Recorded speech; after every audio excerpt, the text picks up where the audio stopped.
ভোটে দাঁড়াইছি রাজে, সবার সমর্থন আমার দরকার, আপনাদের প্রত্যেকের একটি ভোট আমার দরকার।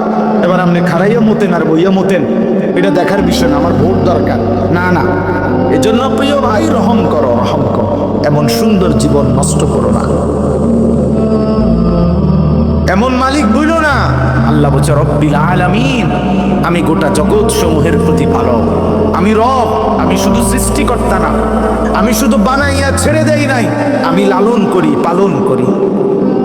আমি রব, আমি শুধু সৃষ্টিকর্তা না, আমি শুধু ছেড়ে দেই নাই, বরং রব বলে কাকে? তাফসীরের মধ্যে আছে তাবলীগুশ শাইই ইলা কামালিহি শাইআন ফাশাইআন, অনস্তিত্ব থেকে কোনো জিনিসকে অস্তিত্বে এনে প্রতি সেকেন্ড প্রতি মুহূর্তে পূর্ণতার শেষ পর্যন্ত চূড়ান্ত পর্যায় পর্যন্ত যিনি তার সকল প্রয়োজন সব অবস্থায়, সে বলুক বা না বলুক, জানুক বা না জানুক, যিনি তার সব প্রয়োজন প্রতি সেকেন্ডে পূরণ করছেন তাকে বলে রব। আর এটা শুধুই আল্লাহ। আল্লাহ বলে বান্দা তুমি বলো কিংবা না বলো, তোমার বাপ অভিমান করতে পারে, তোমার মা কখনো রাগ করতে পারে, আমি মালিক তোমারে ছেড়ে দেব না।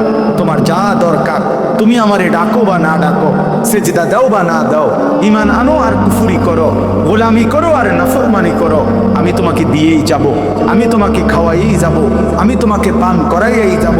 আমার আসমান থাকবে, আমার জমিন থাকবে, আমার সূর্য উঠবে, আমার চাঁদ উঠবে, আমার রোদ আসবে, আমার বৃষ্টি আসবে, আমার রাত আসবে, আমার দিন আসবে, আমার সৃষ্টি জগৎ, আমি খাবারের ব্যবস্থা করব, আমি রিজিকের ব্যবস্থা করব, আমি সব ইন্তজাম করে আমি না রব, আমি তোমারে রাখবো, লালন করব, পালন করব।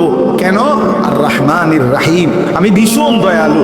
যারে আমি বানাইছি তারে আমি ভেঙে দেই কেমনে, যারে আমি বানাইছি তারে আমি ধ্বংস করি কেমনে, যারে আমি বানাইছি তারে আমি আসার দেব কেমনে, যারে আমি বানাইছি তারে আমি ছুঁড়ে ফেলে দিব কেমনে।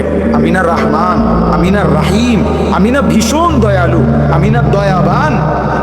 এজন্য আমি দুনিয়া তো দেব, খাওয়াবো, পড়াবো, দুনিয়া সংসার সব প্রয়োজন পূরণ করব। তবে বান্দা মনে রেখো শুধু একটা কথা, আমি কিন্তু আজ দুনিয়ায় যা দিচ্ছি আগামী দিন আখিরাতে তা হিসাব নেই।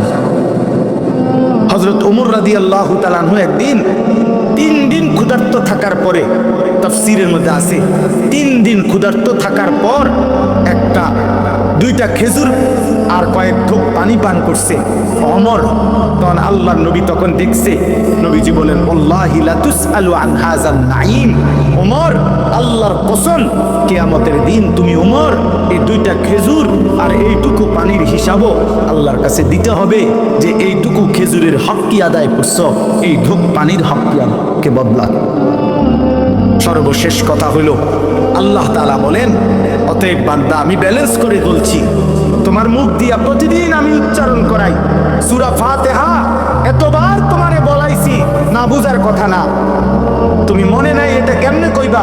আমি আল্লাহ তো আলহামদুলিল্লাহ সূরাটা শতবার, হাজার বার তোমার মুখ দিয়া বলাইছি। কথা বোঝেন নাই? এতবার বলাইলাম, তুমি বুঝো নাই? এতবার কেন বলাইলাম, এতবার কেন বলাচ্ছি? অতএব আল্লাহ বলছে বান্দা আমি ভারসাম্য করে দিছি, ব্যালেন্স মানে হলো একদিকে আমি বলছি আমি রহমতের কারণে, দয়া মায়ার কারণে দুনিয়া দেব, দুনিয়া খাওয়াবো, পড়াবো, দুনিয়া ডাকলেও দেবো, না ডাকলে দেবো। আমি জন্তু জানোয়ারে খাওয়াই, তোমারে খাওয়াবো না কেন? আমি মুশরিকরে খাওয়াই, মুরতাদ নাস্তিক আমারে শিকারই করে না, আমি তাকেও খাওয়াই, তোমারও খাওয়াবো, কারণ আমার রহমতের কারণে। কিন্তু আমি বিচার দিনের মালিক, আমি হিসাব নেব, হিসাব নিয়া কাউকে জান্নাতে দেব, কাউকে জাহান্নামে দেব। অতএব ইনসাফের বিবেকের দাবি তুমি এটাই বলবা, ইয়াকা না'বুদু, আল্লাহ যেহেতু আপনি সব দিছেন, আবার আপনি সব হিসাব নিবেন, অতএব ডাইন বাম করে লাভ নাই, আমি আপনার গোলামি ক্ষতি করব। তবে ইয়াকা নাস্তাঈন, আমি না মাওলা, আমি দুর্বল, আমি ছোটখাটো মানুষ, আল্লাহ আমি আপনার একজন আদনা বান্দা, আপনি আমার একটু সাহায্য করেন, আমি আপনার সাহায্য চাই, সাহায্য প্রার্থনা করি। এই কথা বলছে, আল্লাহ শিখাইছে বান্দা এভাবে বলো। আর আল্লাহ ওয়াদা দিছে ওয়ালি আবদি মা সাআলা।